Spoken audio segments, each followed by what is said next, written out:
Dun, dun, dun, dun. Yes, it is still the week of Jurassic World. But on this episode, we're bringing you the biggest news from the world of movies from this week.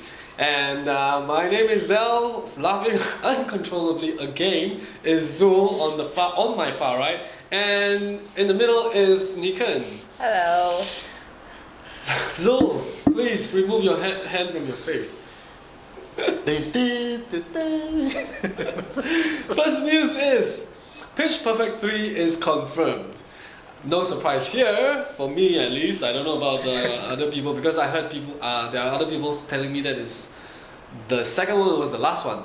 Partly because Anna Kendrick's and Rebel Wilson's contracts have expired, so they need to renew their contracts. But the movie made so much money though. On the first weekend of its opening, it has already surpassed the entire run for the first movie. Mm-hmm. So that's why it's a no surprise for me that they will make a third one. It doesn't matter if Kendrick and Wilson comes back or not for me. No, I think they signed on Wilson.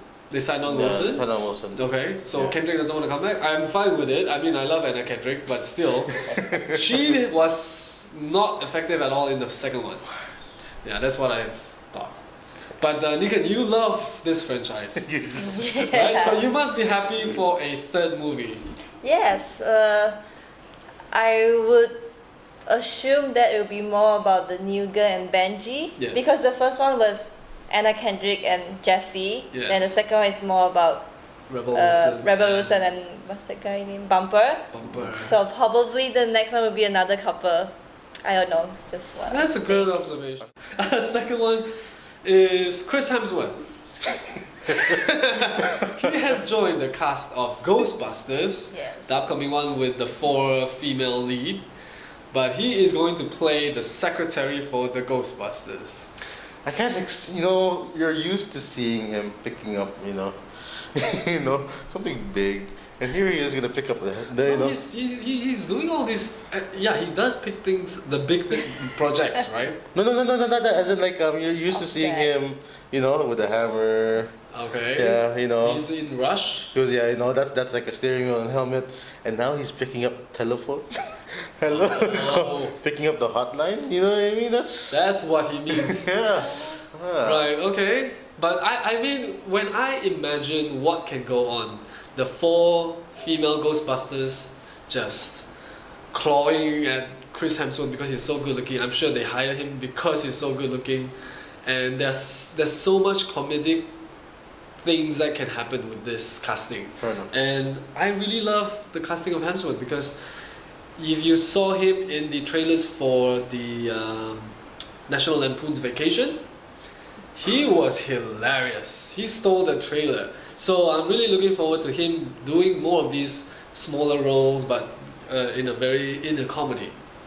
Not that Ghostbusters is gonna be a comedy, but it's still gonna be heavy. It has to be. It's coming. It's an action comedy. Yeah, man. action comedy. Whole Yeah. cast of most of them from SNL. I'm saying that it will be a comedy and action, but also elements of horror, because that's the direction they're going for as well, to include more horror than the original ones. Well, that's what I heard. Any thoughts, Nikan, on anything? I hope they like make that? him a geek and not a hunk. Yeah. Okay. I mean, we've seen pasts where they have Will Ferrell and Chris Kattan was from SNL. Will Ferrell is SNL. Who's Chris Kattan? I don't know. Okay, well, Will Ferrell, Chris Kattan, and Molly, what's her name?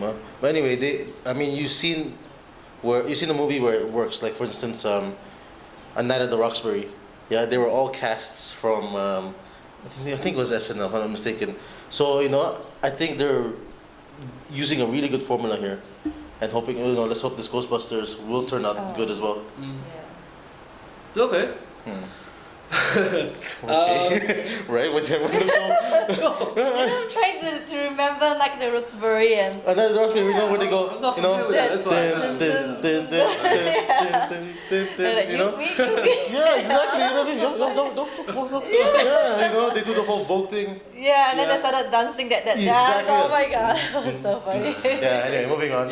Yeah, it is SNL because Jim Carrey went on the skit as well. Yeah, he did he was for the SNL skit on that movie. Exactly. Yeah. Right, okay. Moving on. Moving on. Kingsman 2 Yes. is being written right now by director Matthew Vaughn. The first one was written by adapted from the comic by of Mark Miller. Mark Miller's comic, and directed by Matthew Vaughn. He has never directed a sequel before, but this one he said he's contemplating on the idea because he loved the character so much. I don't know if I would put money on him directing a sequel, and I'm also not sure if Mark Miller will come back to write with him. But would you see a movie, a Kingsman 2 movie, without Matthew Vaughn directing, Zul? I mean, we all love the first one, right? And there's such a stylistic way of direction from True. Vaughn. The way this.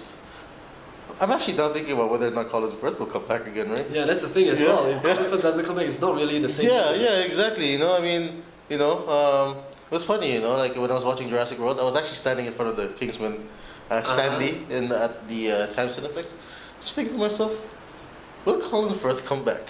Because you're right, he's the one that adds thing, but will it be the same if Matthew Vaughn? It's not directing like Kick-Ass 2, which was a huge disappointment for me, but it still had a good story. And the feel was there as well, The right? feel was. I mean, the feel of the flow of scenes, yeah. the cinematography itself. I don't know. Yeah. What do you think? That was my first question with Colin Firth. Forget about the producer. Will Colin Firth come back? That was the first thing I asked. Will Colin Firth be I can't know you'll come back with the porting. they make the I think Dell's disappointed in my answer. If we look at Kick-Ass and Kick-Ass 2, Kick-Ass had Big Daddy. Kick-Ass 2 didn't at all. Exactly, you know what I So mean? that's something that's missing. So I don't know if Vaughn will put Colin Firth back.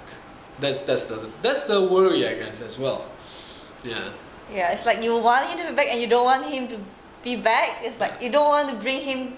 Because the first one had such a big impact when he died, right? Yeah. Spoiler alert. It's been a year. No, it has, No, it has not been a year. 5 months. It has 5 a DVD months. release.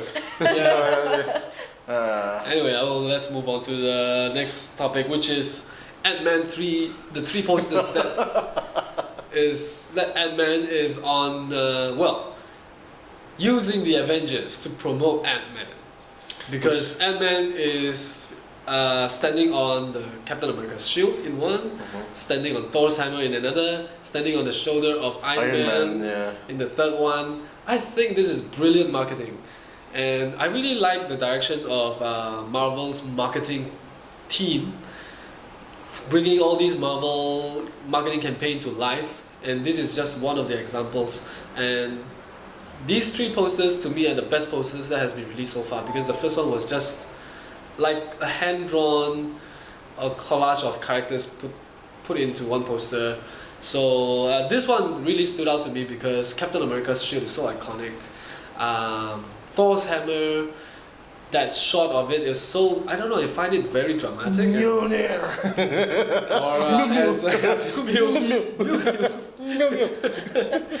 And of course, Iron Man's. My favorite one is Iron Man, standing on the shoulder of Iron Man. Iron Man's armor What was the tagline again? tagline is no armor, no shield, no armor, no problem. So guess who's not gonna be appearing in Iron Man? But I just love these posters.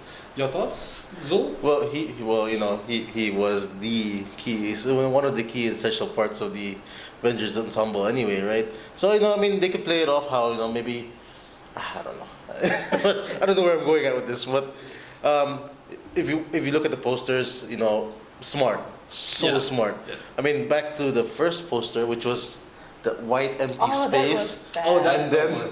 The one and Oh, I love that one too. Yeah, exactly. You know what I mean? I love that one too. The way they promote, I just hope with all this promotion of Ant-Man, the movie will deliver. Let's just hope. Yeah. That'll deliver. I think it will. Judging from Marvel's track record. Come on, you build all this hype. Yeah. Yeah, okay, we'll steer away from movies very quickly. Yeah, there's one video game that I followed. Their hype was so big, but when the game came out, What game is this? Oh my god, it's So bad you don't even remember. It's a Ubisoft game. It's the one where they hack phones. She's not a gamer. Yeah. I forgot already, but that's how bad it is. Okay. You know? Nikan, what do you think? You like the posters? Yeah, it was so cool. It's like something you would collect. Yeah. Like Ant-Man with the full Avengers, and I was like, where's the rest of the Avengers posters of Ant-Man? Maybe if you get the Avengers posters and then you put it side by side, it'd be really good. You know what I mean? I was there, but I was not there. You know what I mean? Yeah?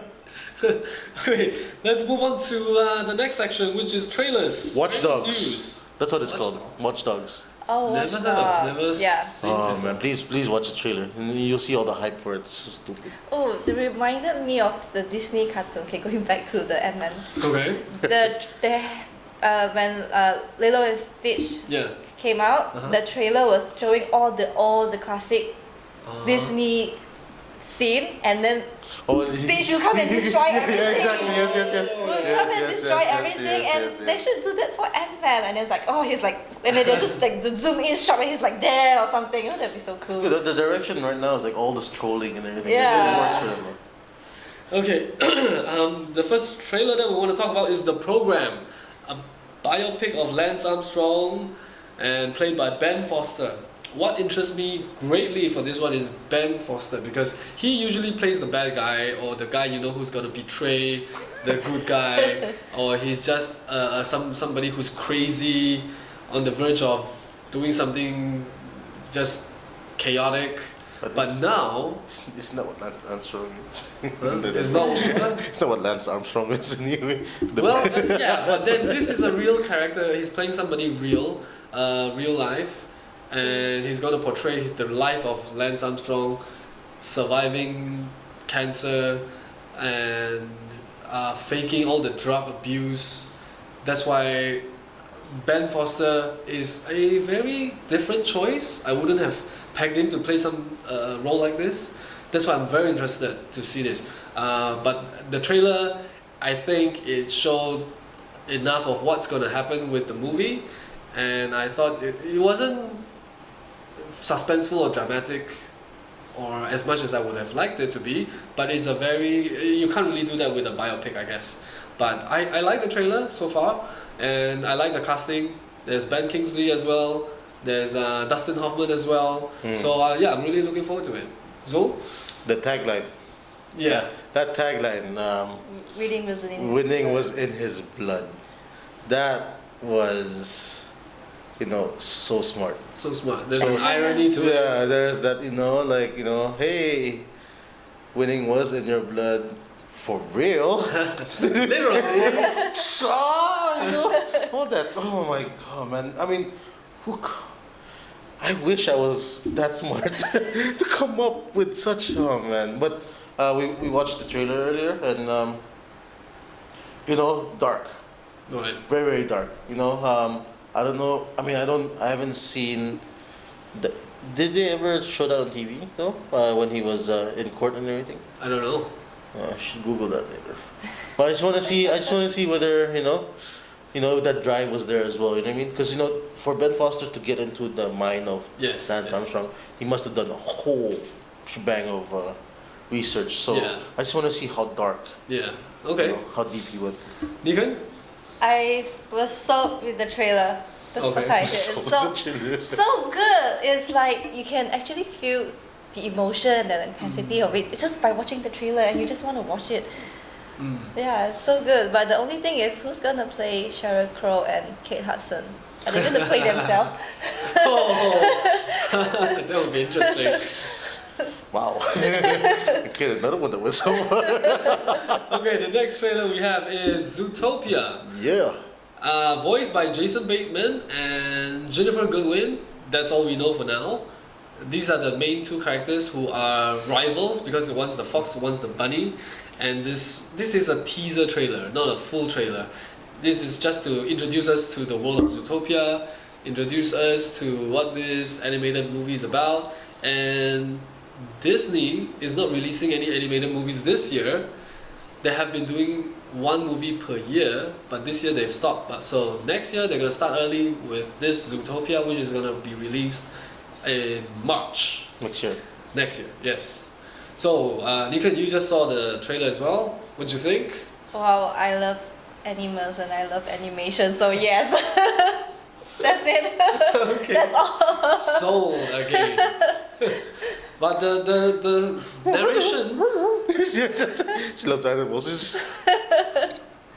Oh, I love cartoons with dinosaurs Oh and my animals God. and yeah. I love Jason Bateman and I love Disney, so I'm really excited for this as well. But I love Jason Bateman's narration in the trailer because he always brings his wit and his charm and his humor, and he's a bit of there's a feel of a geek in him as well. So that's why I really like this Bateman. And Zoe, what did you think? I can't wait. I mean, it's sold. Yeah, I was sold. Yeah. Don't really like animals, but I mean, you always look for that feel-good movie that you can always watch with a group of friends and have a good laugh. And just from the teaser itself, I know this will build up to something even better. Mm. Yeah, I won't say it's gonna be really epic. Mhm. Yeah, I won't topple some of the animations that we've seen so far. Yeah. But let's see where it goes with this, right? Let's wait for the full-fledged trailer to see where it goes with the storyline and so Yeah. forth. All right. That's it then for this week's episode of New Movie News. We want to thank you for watching. I want to thank the people on the show today, Nikan and Zoe. Thanks for always spending your Sunday morning with me. Yay! Dun, dun, dun, dun, dun, dun, dun, dun, dun. Thanks for watching. That's a Jurassic Queen.